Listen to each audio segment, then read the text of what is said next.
میں عالم عرب کے بارے میں تو یقین سے کہہ رہا ہوں، احادیث نبیہ سے صاف ظاہر ہے، ویل للعرب من شر قد اقترب، عربوں کے لیے ہلاکت ہے۔ حدیث میں آتا ہے کہ ایک شخص کے 100 بیٹے ہوں گے تو 99 مر جائیں گے، ایک بچے گا۔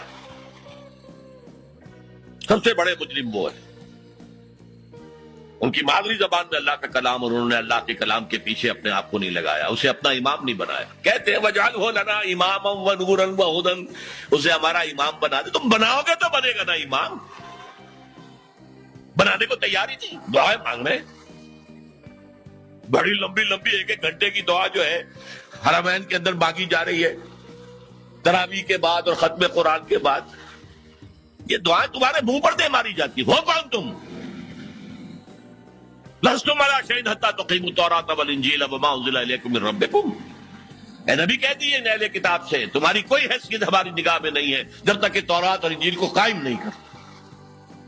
یہی بات اپنے بارے میں سمجھیے، یا اہل القرآن لستم علی شیء حتی تقیموا القرآن، جب تک قرآن کے نظام کو قائم نہیں کرتے تمہارا منہ نہیں ہے کہ ہم سے دعا کرو، دفع ہو جاؤ۔ تم پڑھو قنوت نازلہ، کوئی اثر نہیں ہوگا۔